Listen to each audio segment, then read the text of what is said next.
Vous suivez la télévision rwandaise et c'est l'actualité en langue française dont voici le sommaire. Le président de la République, Paul Kagame, participe à Dakar, au Sénégal, à une conférence sur le développement des infrastructures en Afrique. Les Congolais qui vivent au Rwanda comme citoyens ordinaires, sans statut de réfugiés, se réjouissent d'une bonne intégration dans la société rwandaise qui leur permet de mener les activités de développement sans difficulté. Restez avec moi, Amandine Dikouma-Savo. Je vous reviens dans un instant pour les détails.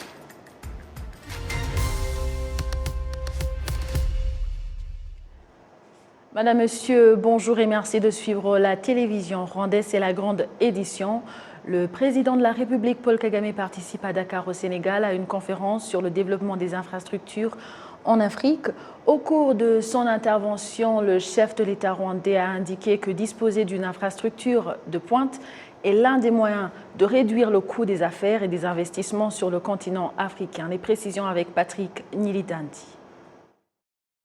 Plusieurs chefs d'État et de gouvernements africains sont à Dakar au Sénégal en vue de participer à la conférence visant à développer les infrastructures sur le continent, mais aussi comment générer des financements de ce programme à travers un investissement dans le programme de développement des infrastructures en Afrique, qui se concentrera principalement sur les infrastructures de transport, l'énergie et la technologie de l'information et de la communication.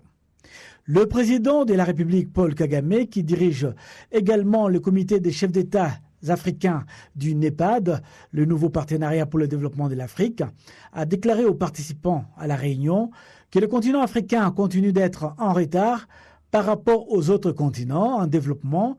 Il a indiqué également que le fait d'avoir une infrastructure adéquate est un avantage pour les populations du continent, car cela réduit les coûts des investissements pour les entreprises et autres investisseurs qui sont intéressés à investir sur le continent.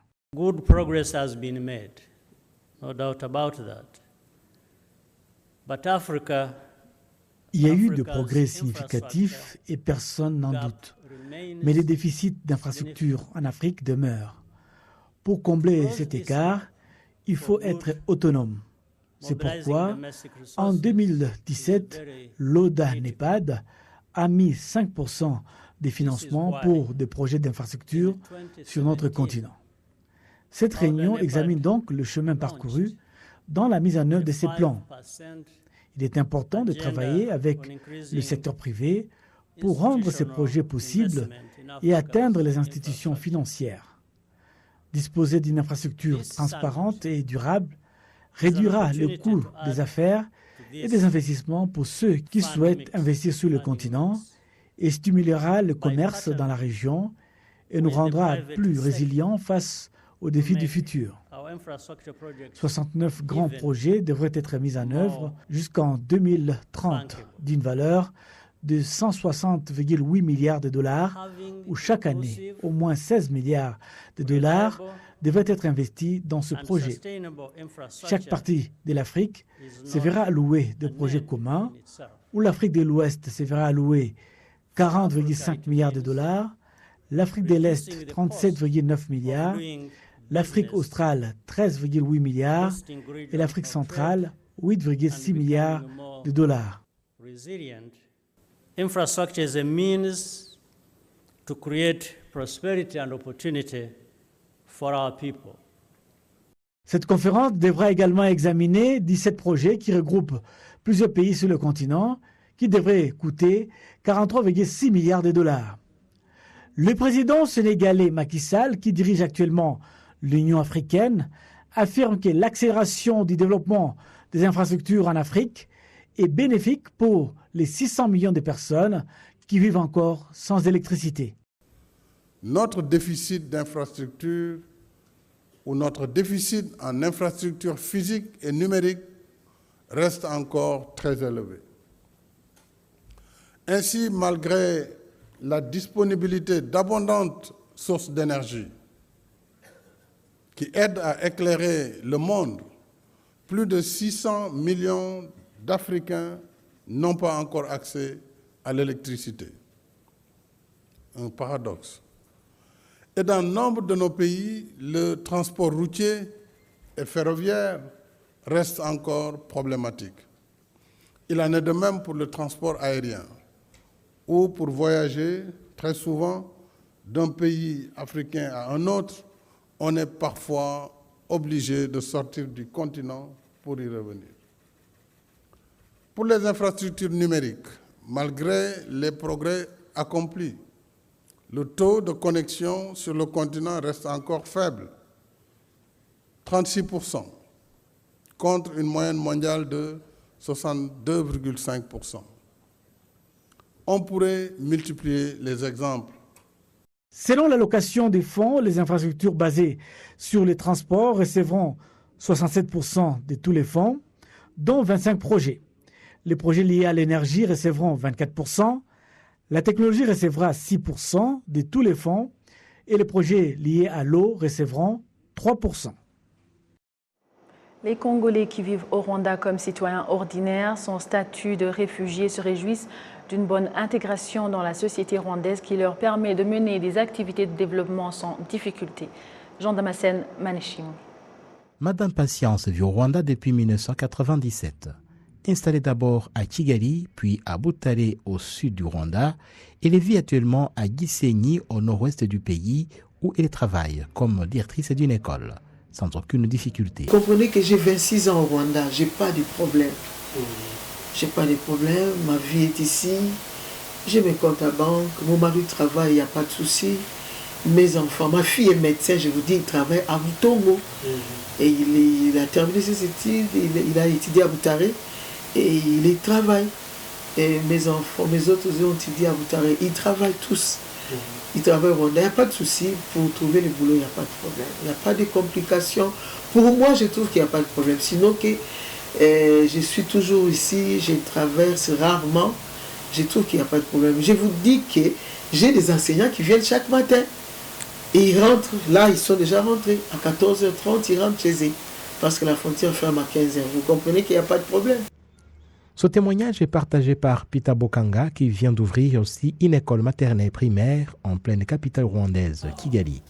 S'il est toujours au Rwanda depuis 2006, c'est que le climat de travail lui est très favorable. Il souhaite tout de même que règne entre le Rwanda et la République démocratique du Congo un climat paisible, car les deux pays sont condamnés à vivre ensemble comme des voisins. Dans le cadre social, il n'y a pas de problème parce que je vous ai dit que depuis 2006, je suis ici et il n'y a pas de problème. Je n'ai jamais été arrêté, on ne m'a jamais interpellé. Je suis marié ici parce que je suis venu de chez moi, j'étais célibataire. Je suis marié ici avec 4 enfants, donc dans la société, je suis bien intégré, voilà, pas de problème. Les souhaits naturels parce que nous sommes les voisins et nous resterons toujours. Le Rwanda ne va pas changer ses frontières, tout de même le Congo ne changera pas ses frontières. Donc c'est au niveau des autorités de voir comment trouver la solution la plus vite possible. Mais entre les peuples rwandais, donc les amis que j'ai, c'est à 99% sont tous des Rwandais. Nous vivons très bien, nous partageons, donc il n'y a pas de problème. Le docteur Awaz Raymond est président de la diaspora congolaise au Rwanda. Pendant 20 ans environ, il travaille comme médecin. Il a d'abord travaillé au centre hospitalier universitaire de Kigali, mais cette fois-ci, il a ouvert une clinique privée qui lui appartient. Il affirme que tout au long de sa carrière au Rwanda, il est bien intégré dans la société et n'a aucun problème. Une satisfaction partagée par ses compatriotes congolais qui l'y représentent au pays des Mille Collines. Je ne suis pas dans une prison. Venir au Rwanda, ça a été un choix. Et quitter le Rwanda, c'est un choix qui incombe à moi-même. Si vraiment j'étais dérangé, je ne serais plus au Rwanda.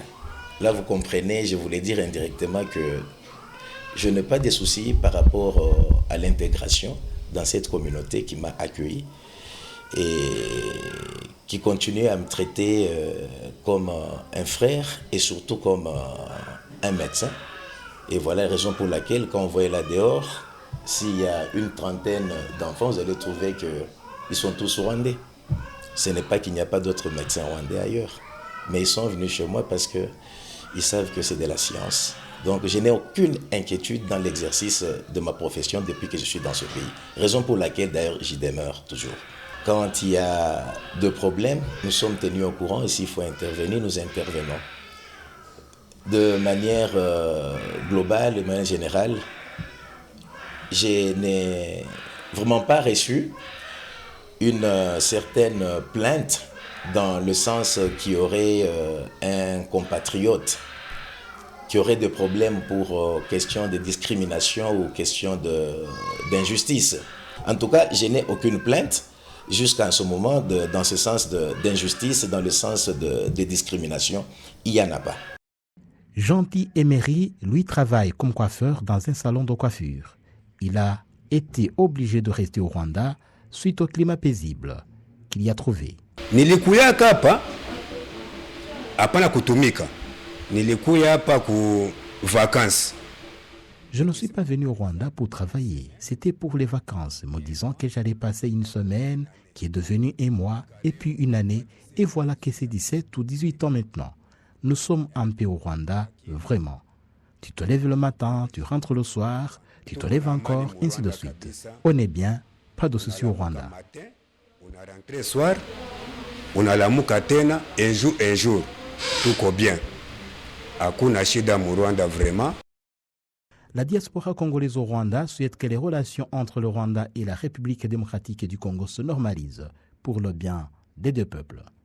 Le seul souhait que nous avons, il faudrait que nous arrivions à la désescalade. La diaspora congolaise du Rwanda, c'est une diaspora non discriminatoire. C'est une diaspora de paix. De nous, il n'y a que le mot paix qui jaillit. Et alors, toute cette escalade qu'il y a là, c'est en défaveur des deux peuples. Et je crois que les deux gouvernements continuent toujours à travailler parce qu'il y a toujours lueur d'espoir. Aussi longtemps que nos ambassades ne sont pas encore fermées, cela veut dire qu'il y a encore de brèches par lesquelles nous pouvons quitter cette situation. Et là, j'interpelle encore nos gouvernements. J'interpelle ceux qui nous gouvernent, qu'ils voient beaucoup plus l'intérêt de nos peuples. Le docteur Awaz Raymond interpelle aussi ceux qui mettent en avant les discours de haine, précisant que de tels discours ne profitent qu'aux politiciens qui visent leurs intérêts personnels. Derrière un discours de haine, c'est un tremplin que nous sommes en train de donner ou de tendre à un politicien X afin d'accéder à ses objectifs. Et ces discours de haine doivent être combattus. Et pour ça, j'interpelle toujours les deux gouvernements. Il faudra qu'il y ait des mesures, il faudra qu'il y ait des lois claires et nettes qui puissent sanctionner toutes ces personnes, quel que soit leur rang social. Que ces personnes soient sanctionnées, que ces personnes soient poursuivies en justice pour discours de haine. Parce qu'avec la haine, nous n'allons pas construire nos nations. Pas du tout. Nous ne pouvons pas. D'après le président de la diaspora congolaise au Rwanda, entre 50 et 60 000 Congolais vivent au Rwanda, en plus d'environ 80 000 réfugiés congolais hébergés par le Rwanda. Place maintenant au développement socio-économique pour parler des jeunes qui sont invités à sauvegarder ce que les héros du Rwanda ont œuvré pour au cours des 29 dernières années et bien avant, et à jouer un rôle dans le développement durable du pays. Tito Rutaremara, membre du Forum consultatif des sages rwandais, a fait ce mercredi cette indication lors de son entretien avec les élèves de l'école secondaire de Riviera à l'occasion de la Journée nationale des héros. Kassim Youssouf. À l'école secondaire La Riviera, le président du Forum consultatif des sages rwandais s'est entretenu avec les élèves à propos de l'héroïsme et leur a dit que l'héroïsme est une valeur qui caractérise les Rwandais depuis jadis et les a exhortés à la préserver.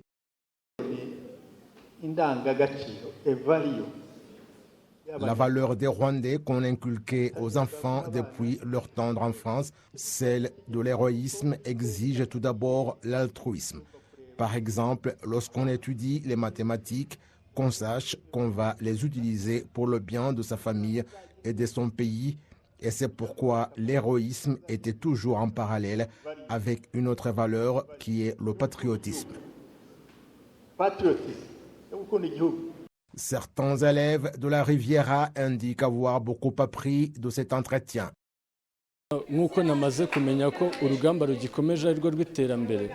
Comme j'ai compris que le combat actuel est pour le développement, je dois donc travailler pour atteindre la bravoure, c'est-à-dire faire en sorte que ce développement soit atteint. Vous savez que nous avons au Rwanda la vision 2050 et il n'y a pas d'autres qui vont la réaliser à part nous. D'autant plus que la plupart de ceux qui nous ont aidés dans la libération du pays sont âgés.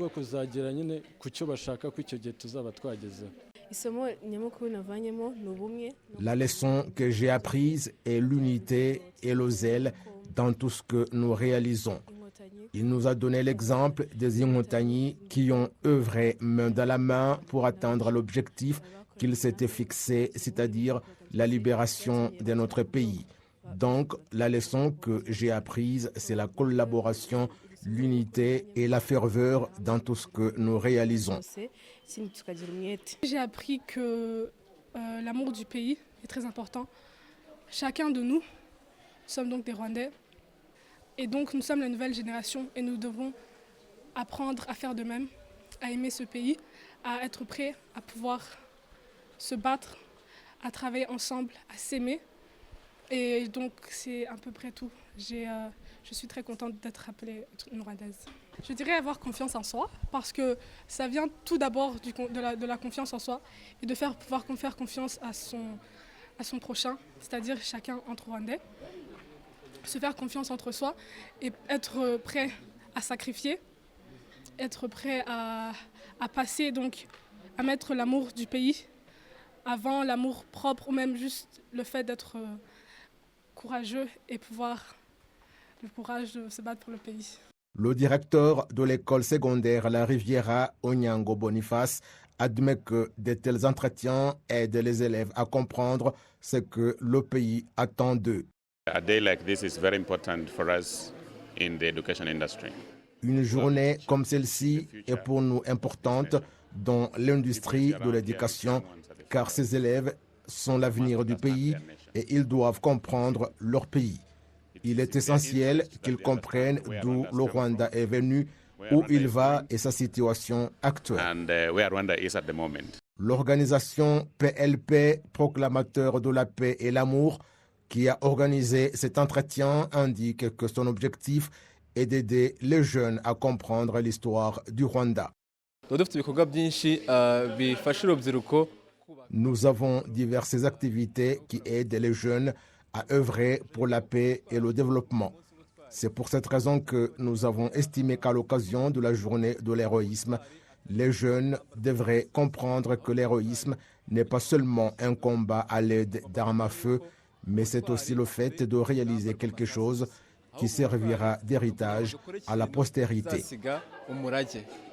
La 29e célébration de la journée des héros du Rwanda s'est déroulée cette année sous le thème « L'héroïsme des Rwandais, notre dignité ».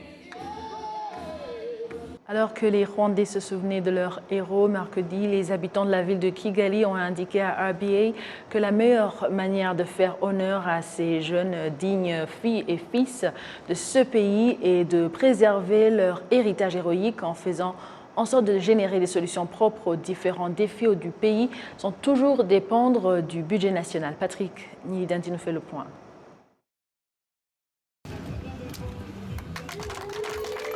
Deux infrastructures telles que des routes asphaltées, des poteaux électriques, des garderies et autres sont quelques-uns de projets initiés par des citoyens et ces derniers ont contribué avec leurs fonds propres à leur mise en œuvre. Ils précisent qu'ils se fixent comme objectif de générer leurs propres solutions et de participer ainsi au développement de leur pays.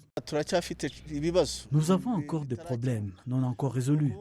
Si l'un est résolu, comme celui-ci, le budget sera défini pour en résoudre un autre. Si par exemple nous parvenons à résoudre le problème des malnutrition des enfants, la prochaine fois, les efforts seront dirigés vers la construction des routes.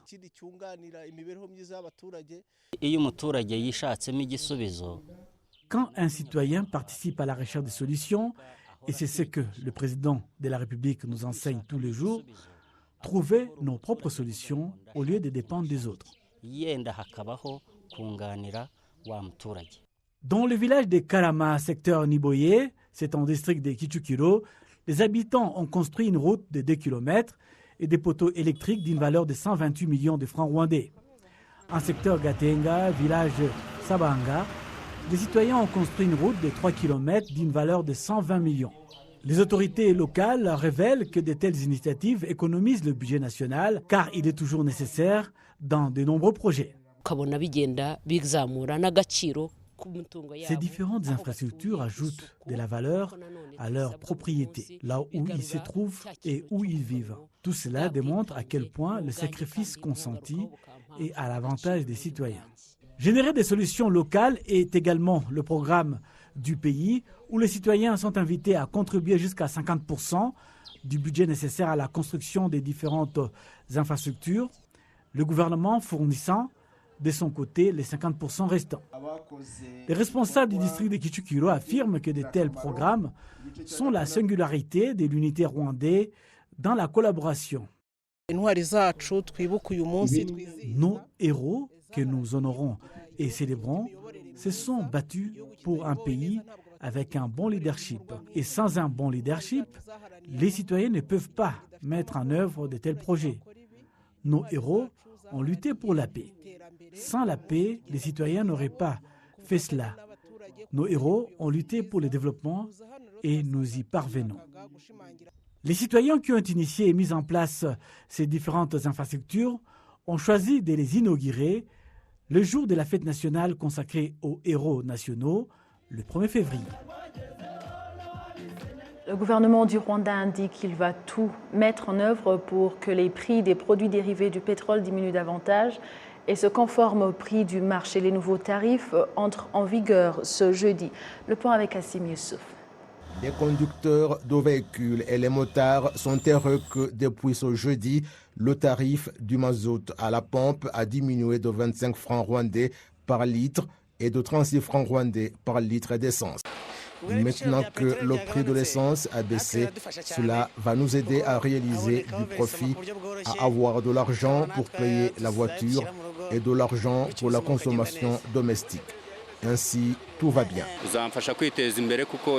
Cela va m'aider à progresser et nous savons tous que lorsque les prix du carburant diminuent, les recettes sont facilement réalisées parce que les gens paient sans problème.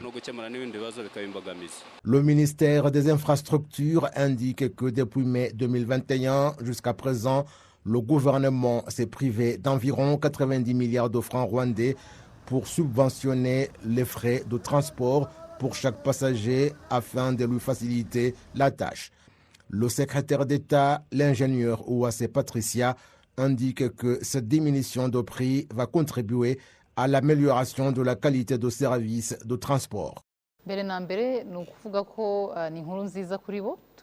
Tout d'abord, c'est une bonne nouvelle pour eux et nous espérons qu'ils en seront très satisfaits car dans quelques jours, le prix va davantage diminuer et cela va leur permettre de fournir un service de qualité. Nous savons tous qu'ils se sont plaints du prix et du service, mais maintenant nous espérons que les choses iront mieux. Les propriétaires des sociétés de transport en commun estiment qu'ils vont tirer profit de cette diminution de prix des produits dérivés du pétrole, même s'il n'est pas très important.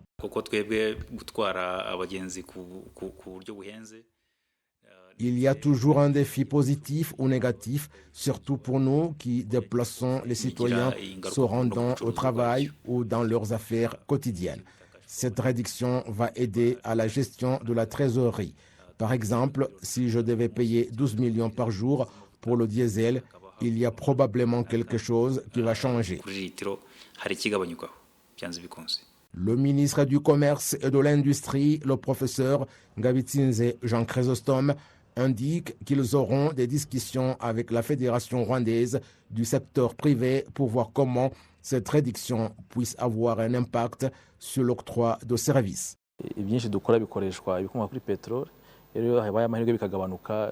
La plupart de ce que nous faisons nécessite du carburant, donc lorsque le prix baisse, cela signifie beaucoup pour tous les citoyens qui en bénéficieront. C'est pourquoi cette bonne nouvelle doit atteindre tous les Rwandais. Pour le commerce et les industries, nous devons faire un suivi et voir ce qu'ils ont changé et aider les gens à faire leurs courses à prix modéré. Cela ne peut pas se faire tout seul. Nous allons donc collaborer avec le PSF et voir si les prix peuvent baisser au marché.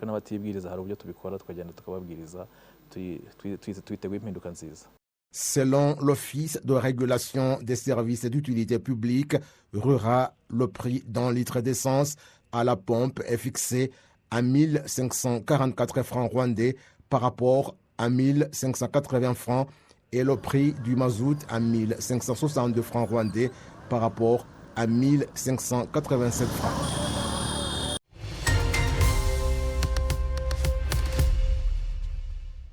Alors que la Confédération africaine de football est repris à la Guinée l'organisation de la Coupe d'Afrique des Nations 2025 pour diverses raisons aussi bien organisationnelles que celles liées à la stabilité politique. Désormais, la CAF est à la recherche du pays qui va abriter la CAN 2025. Pour de nombreux observateurs, le Maroc est le candidat idéal pour un tel rendez-vous continental. Si le verdict pour le pays hôte de cette CAN 2025 sera connu après le congrès de la FIFA prévu à Kigali au Rwanda en mars prochain, comme communiqué à toutes les fédérations membres de la CAF il y a quelques jours. Cependant, parmi les candidats en lice figurent le Maroc, la Zambie, l'Afrique du Sud, ainsi que la candidature commune Nigeria-Bénin, ainsi que l'Algérie. En outre, les Marocains disposent de plus de 200 pelouses synthétiques aux normes internationales, d'une vingtaine de stades avec des pelouses naturelles et éclairage, des centres régionaux de formation, ainsi que le fameux complexe Mohamed VI de football, infrastructure unique en Afrique. Depuis Casablanca au Maroc, notre confrère Edi Sabiti nous en dit plus.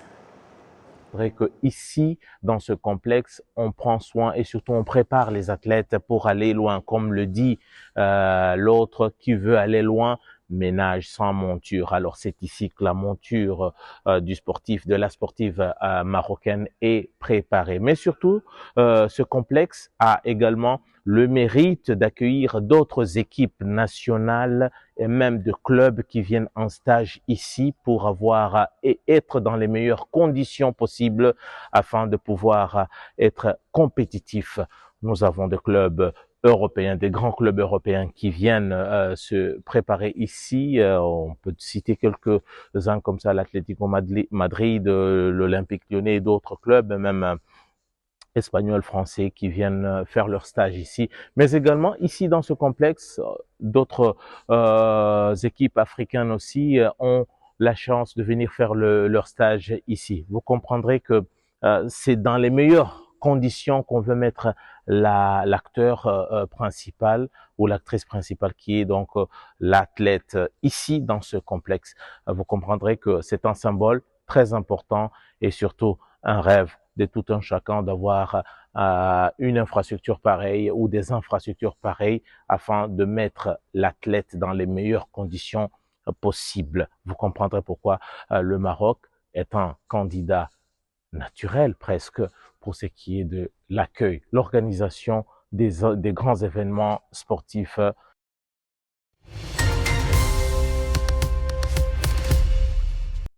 Merci à vous tous qui étiez au rendez-vous d'actualité de la télévision rwandaise. Au nom de toute l'équipe qui a réalisé cette grande édition, je vous souhaite de passer une excellente suite de nos programmes. Vous étiez avec Amandine Dikoumassavo. À la prochaine et d'ici là, portez-vous bien.